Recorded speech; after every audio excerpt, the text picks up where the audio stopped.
Après Tron l'héritage, Jason Bourne l'héritage, voici Transporteur l'héritage. Alors ça ne fait pas partie d'une trilogie l'héritage, ça n'a rien à voir, c'est juste que les marketeurs de chez Eurobike se sont dit ça sonne bien.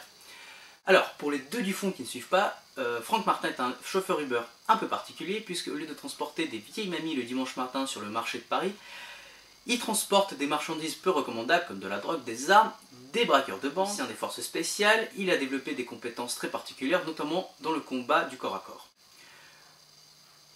Pour une raison qui m'est encore inconnue, que je n'ai pas réussi à découvrir, Europass se sont dit on va rebooter la franchise. Alors, pour la petite histoire, Franck Martin est chargé de transporter 3 filles qui viennent de braquer une banque.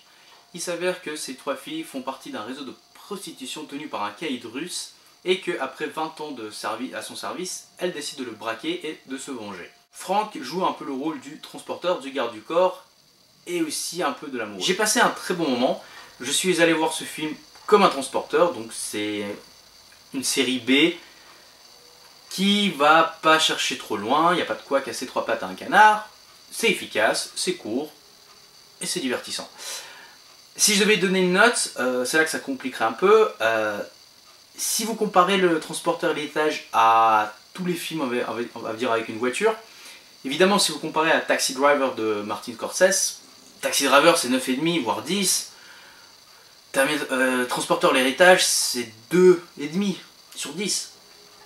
Donc voilà, si on compare à un film normal, le scénario est très faible, le jeu d'acteur est pas super bon. Mention spéciale quand même à Ed Scaris qui est le nouveau remplaçant, vous avez notamment pu le voir dans Game of Thrones. Il se débrouille pas très mal, c'est pas non plus, il n'a pas de quoi décrocher un Oscar, mais voilà, il faut bien commencer quelque part. Si je devais donner une note par contre à ce film en tant que divertissement pur, je dirais qu'il y a un 7,5. On respecte la saga de Transporteur. J'avais beaucoup de rétention vis-à-vis de ce film. Quand j'ai vu que c'était un reboot, je me suis dit non, ça va pas être bien, ils vont tout gâcher. Il n'en est rien, franchement, ça s'incline parfaitement dans la saga. C'est ni le moins bon, ni le meilleur. Si vous ne savez pas quoi faire ce week-end, ou dans la semaine qui vient, allez-y le voir, vous pouvez le voir avec vos potes, avec votre copine. Merci beaucoup et à bientôt.